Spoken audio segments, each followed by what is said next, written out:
Hello, ladies and gentlemen. This is Claudia Monicelli with another episode of Multiple Voices.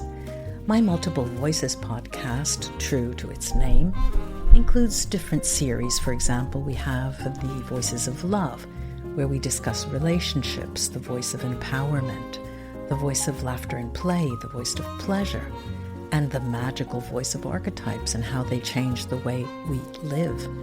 But we also have the voice of memory that includes everything from history to discussions of past life regression.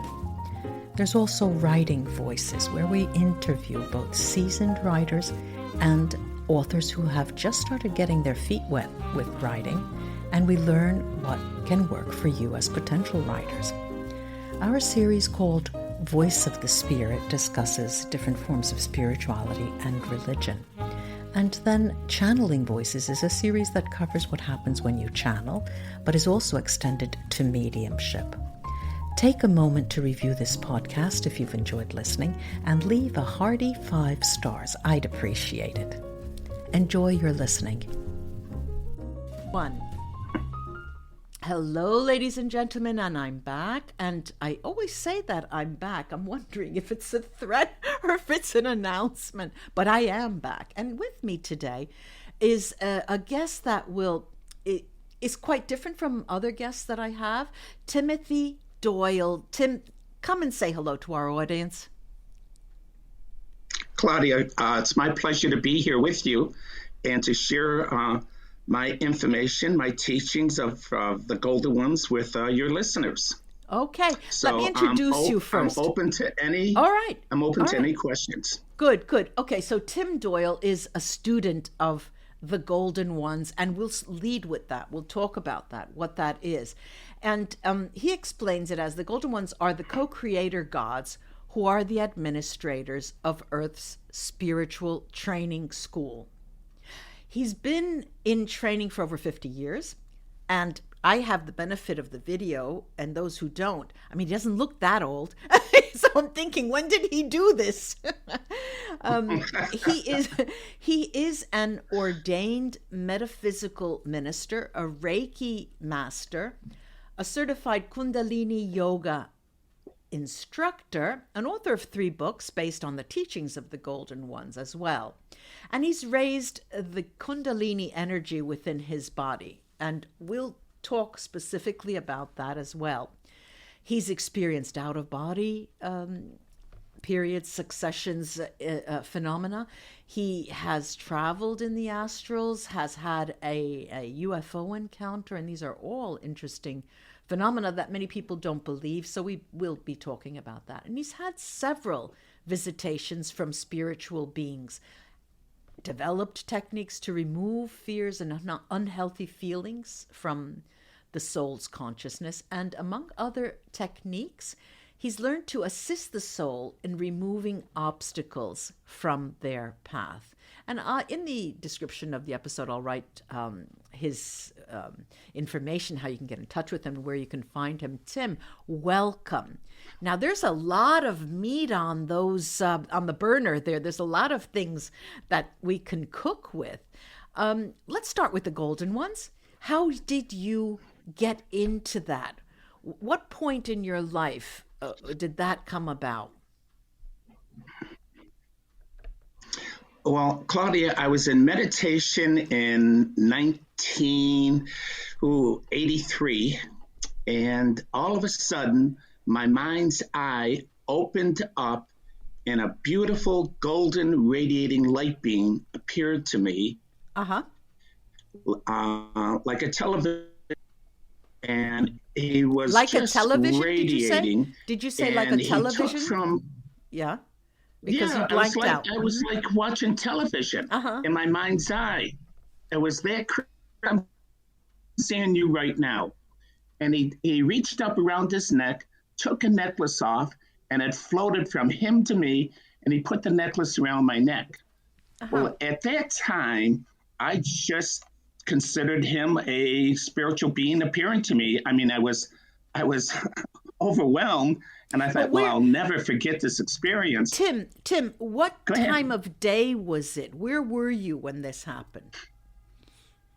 I came home from work, around 3:30 in the afternoon. Yeah. And I always like to check in with my meditation just to connect with God and the universe and myself, my higher self. Yeah. So it wasn't any special time of the day or anything like that, Claudia. Uh-huh. Now, I didn't know his name were the Golden Ones at that time until October of 2012, when a group of these spiritual beings joined my meditation when I was in New Zealand. And that was, okay, so in October of 2012, a group of spiritual beings came into my meditation and they said they were going to join me.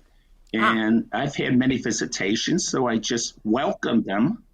And it wasn't until February of 2013 when they woke me up at 2:30 in the morning and asked me to go to the computer and write. First time they've ever asked me to do that. So I sat down at the computer, and whatever I heard in my mind, I just typed on the computer. And at the end, I briefly read it, and I couldn't take credit for what I wrote. So I asked them, how should I sign this message? And they said, sign it as the Golden Ones. And so that's the first time in 2013 that I knew I was working with the Golden Ones. And then from there, they told me who they were and the purpose of life and many, many other things to help the soul evolve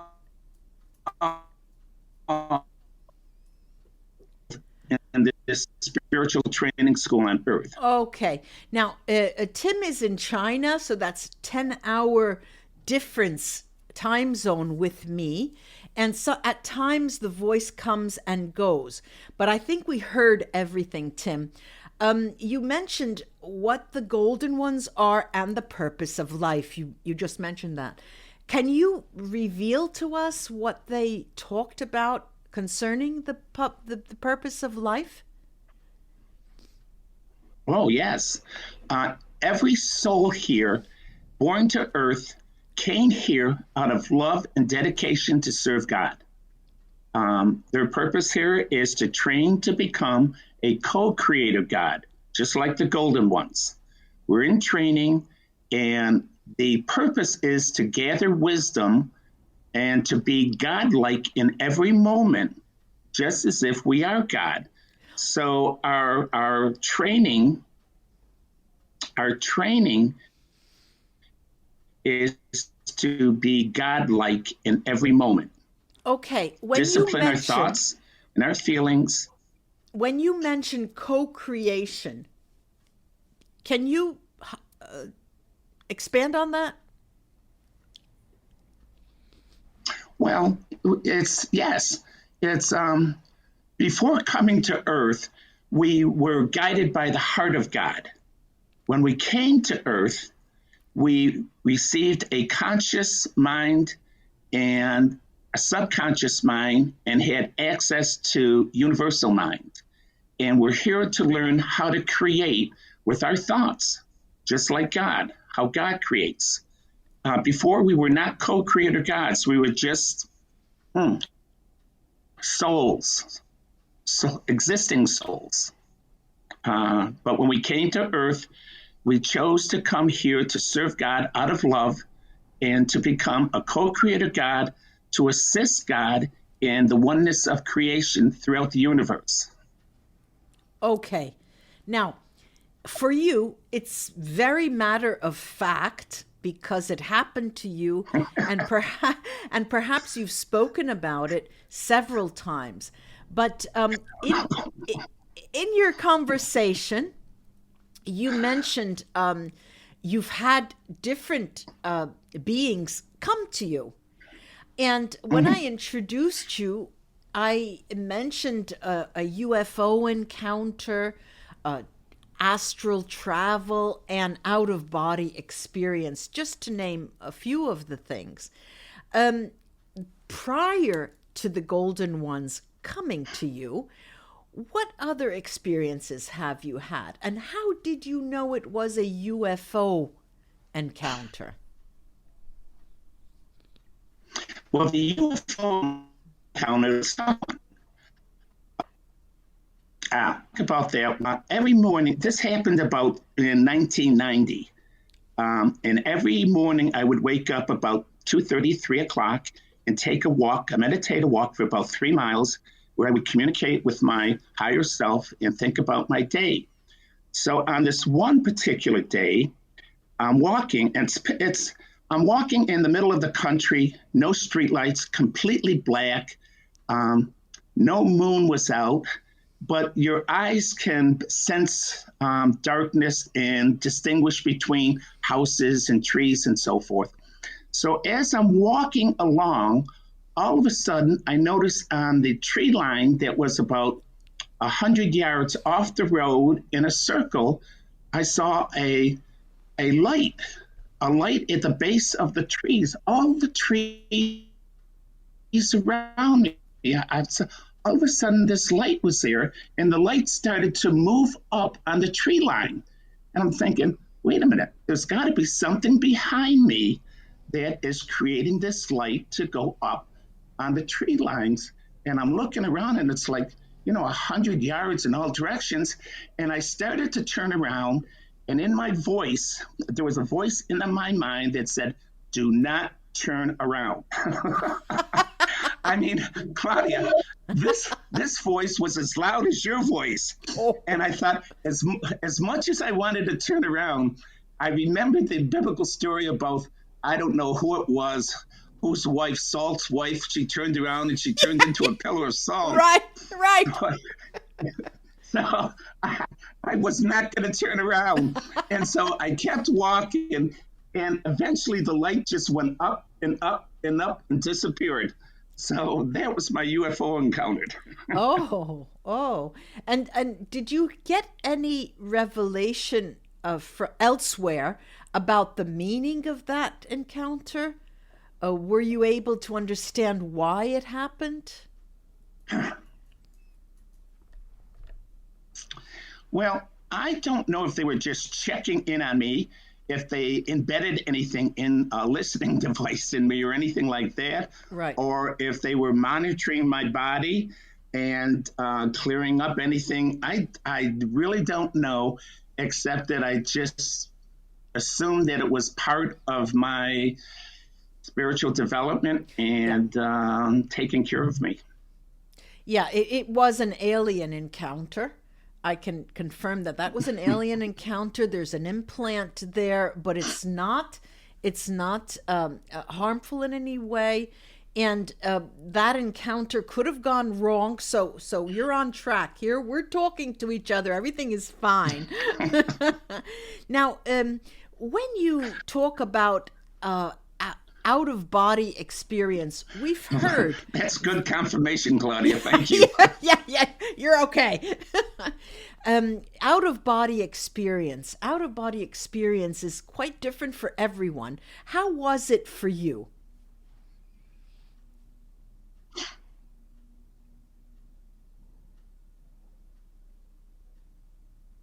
Did you hear me?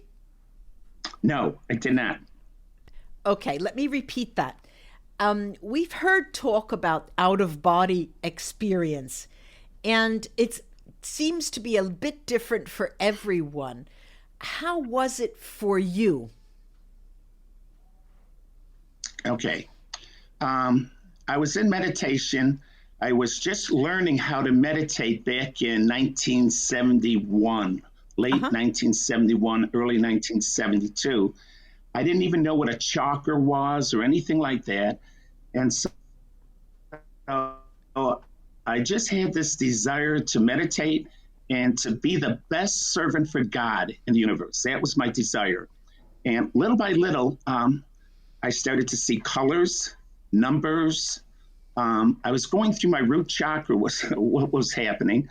Then I would have, in my second chakra, I started to have sensual feelings. And I thought, geez, I'm not even thinking about anything sexual. Why am I having these feelings? later, it moved up into my heart.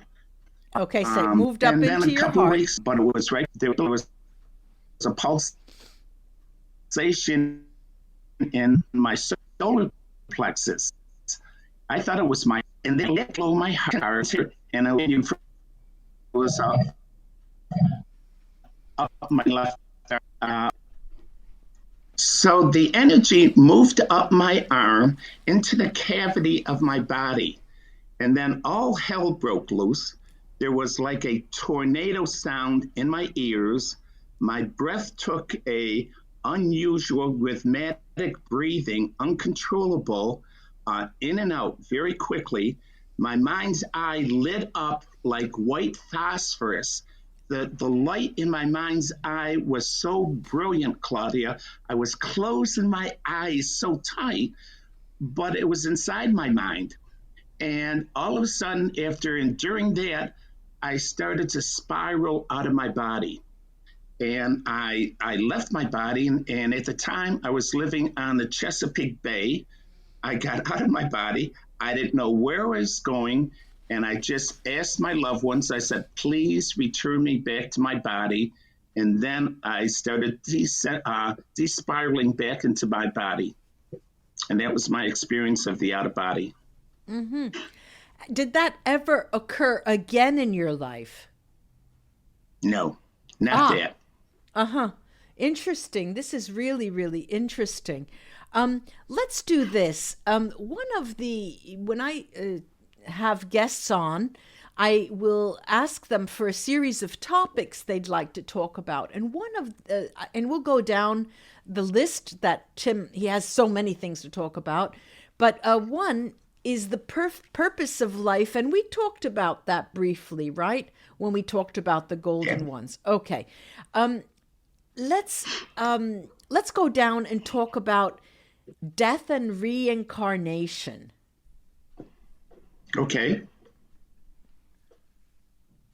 Well, death, reincarnation is like taking a train to another city.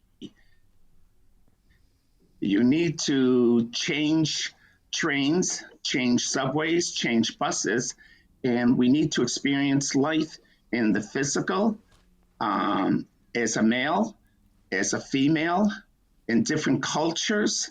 We're training to become co-creator gods, so we have to experience everything that is in the earth, the physical realm, and learn the wisdom of our experiences, because that wisdom is captured into our light body and our subconsciousness.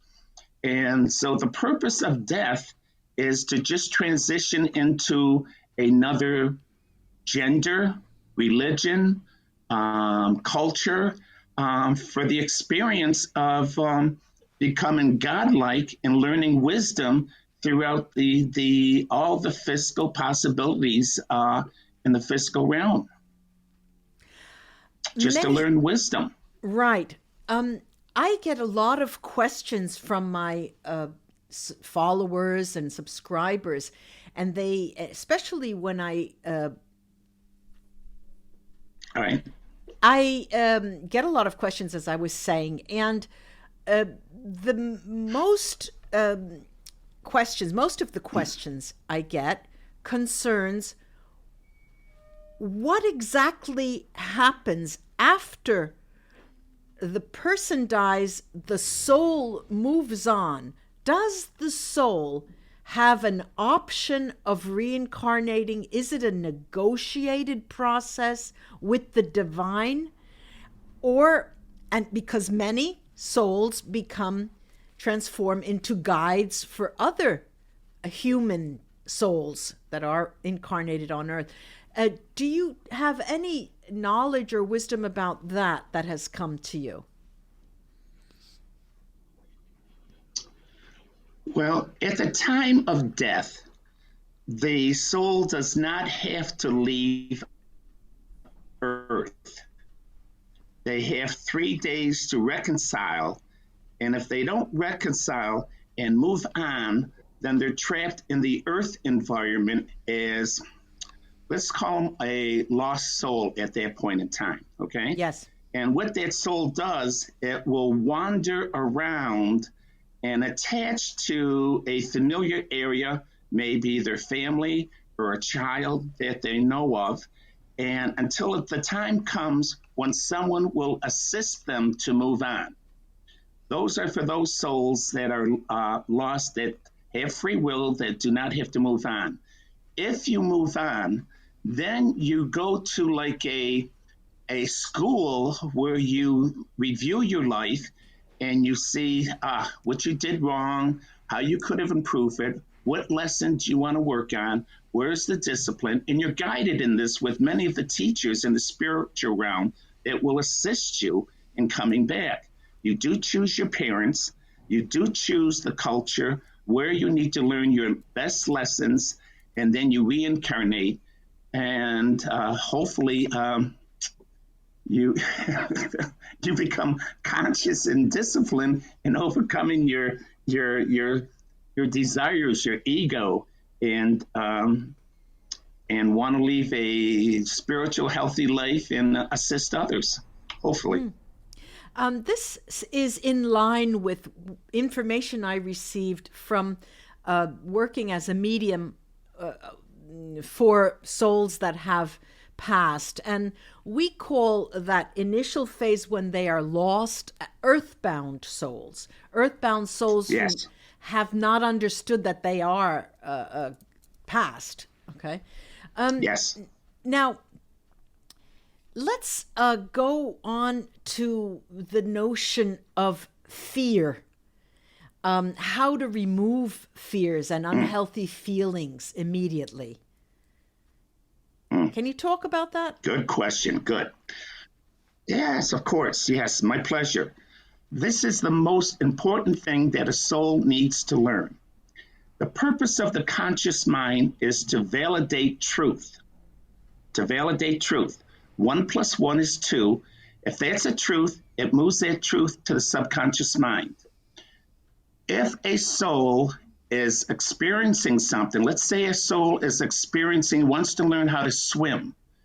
During that swim experience, he almost drowns, and he creates a fear in his conscious mind. Well, he passes that fear to the subconscious mind because the subconscious mind just accepts that as being a truth because it was true to the conscious mind of the soul. So now the subconscious mind believes this fear is a truth. So Claudia, it's like taking a bad photo. It's on your camera. It can be on your camera for 20 years. You can go in and just remove that bad picture in a second. You can do the same thing with a fear. It only takes 15 seconds to explain it.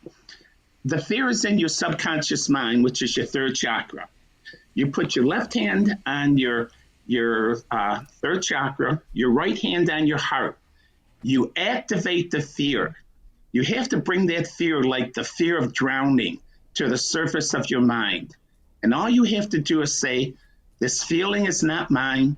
This feeling does not belong to me. I release this feeling in love, now and forever. Amen. Instantaneously, it's gone. It's gone.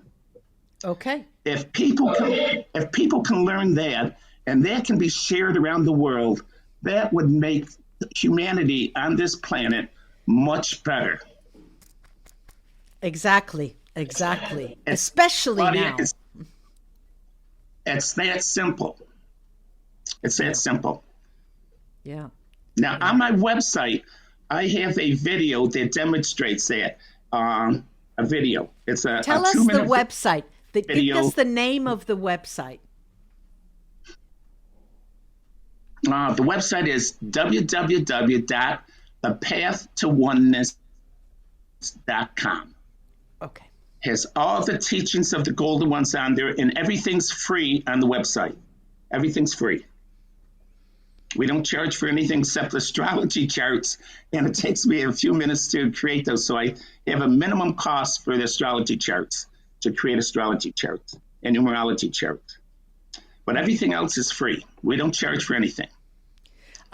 You know, you opened up a little window, this astrology and numerology.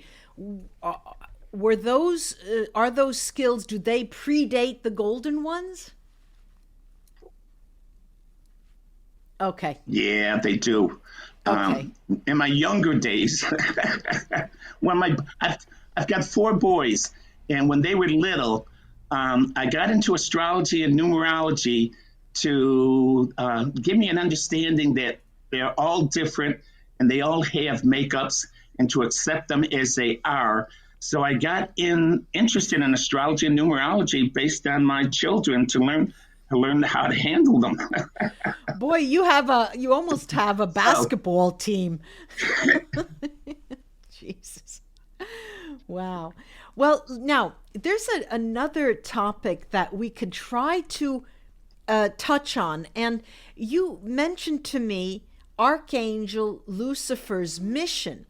Now, I mentioned before we came on and started recording, I was telling Tim that not all cultures have the notion of archangels, and not all cultures have the concept of a Lucifer. So perhaps we can discuss that, and people who are listening can try to understand where and how that resonates with them within their own culture. What do you think, Tim? Yeah, it's very easy. We don't have to call it Archangel Lucifer. We could just call it the devil. I think everybody knows there's a devil. Okay. And the purpose of the devil is to tempt us, because here we are, we're in training to become co-creator gods. So how do you know that you have overcome the need for the ego, for power, money, greed, sensual desires, to overcome the ego and to come into God consciousness and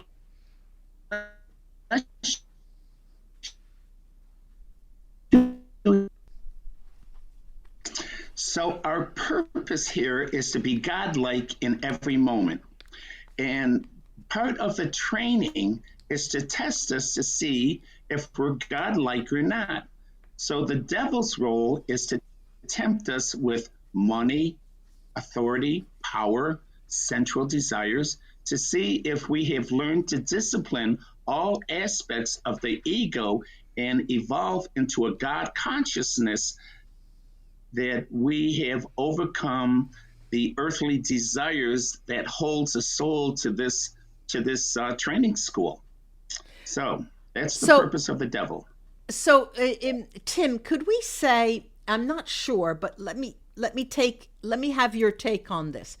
Could we say that the devil, all right, I'm going to give it a color, the dark versus the light, okay? Can we say that they coexist and they are part and parcel of our daily living? They are constant, both of these, and one may not exist without the other, and knowing what both are like will allow us to make conscious decisions in terms of how to serve our purpose. Maybe I'm stretching it a bit. Okay. And while I was in training to become a metaphysical minister, my teachers gave me a training exercise that lasted 28 days to teach me how to come into the God frequency in my mind. In our mind, there's a God frequency. And it's like riding a bike. Once you're into the God frequency, you are always attuned to the mind of God, and that mind of God is always communicating with the soul in every moment. And you can communicate, you go back and forth. So during my metaphysical training, my teachers, the golden ones, taught me a 28-day program to learn to discipline my thoughts and feelings in every moment so that I could attune to this God frequency in my mind. And after 28 days of doing this, it's like I'm always attuned and listening and hearing what I say and what they say. It's a conversation we hold on. When they want me to do something, they'll just tell me to do it with a thought or a feeling, and I just oblige them and do that. On my website, it's called the Ascension Master Program. It's a 28-day program that will go in and teach the soul how to discipline their thoughts and feelings. And it's just a simple exercise you do every day to train yourself, discipline your thinking and feelings. Tim, now you told us your website, thepathtooneness.com, and you also have a Facebook account and a LinkedIn account, which is The Path to Oneness. Can you point our listeners, perhaps repeating yourself, to areas on your website, thepathtooneness.com, that could be of interest to them? Well, if they're in the spiritual development, there's a heading at the top of the webpage called Spiritual. Just click into that, and it'll give you all the different programs that will relate to your spiritual development. Also, Claudia, I have that if anyone wants to have a consultation with me, I do free consultations, and they can just set up an appointment on my website, and I'll be glad to talk to anyone about where they are in their development and how to assist them and so forth. No charge, everything's free, and it's my pleasure to talk to people on where they are and to assist them on their path. Thank you so much. Thank you so much. One last thing I'd like to talk about. You mentioned you've written 3 books. Can you give us more information on the books, talking about the first book, the second book with the title clearly, and the third book, and where they can be found? Excuse me. All 3 books are on the website. They're free. They have the same title, How to Play the Game of Life. The first one's the beginner's version, then the intermediate version, then the advanced version. And all 3 books are based on the teachings of the golden ones. And basically, it's the different stages of my development with the golden ones, what they taught me when I first started with them, and then as I advanced, and so forth. So it's based on their teachings. All the teachings come from the golden ones. Thank you so much, Tim. Thank you so much, Tim, for taking the time to talk to us. And I'm so sorry there was sometimes a delay, but we made it to the end. And I do hope to have you back. And you will be finding, since I will put this on my YouTube channel and on my podcast, you'll be finding that people will start visiting your website and looking at your books and different areas of the website. Thanks again, Tim, so much. Claudia, my pleasure to be here with you, and I appreciate the opportunity to share the teachings of the golden ones with your audience. Thank you. Bye-bye. Namaste. Namaste. Bye-bye. Namaste. Bye-bye.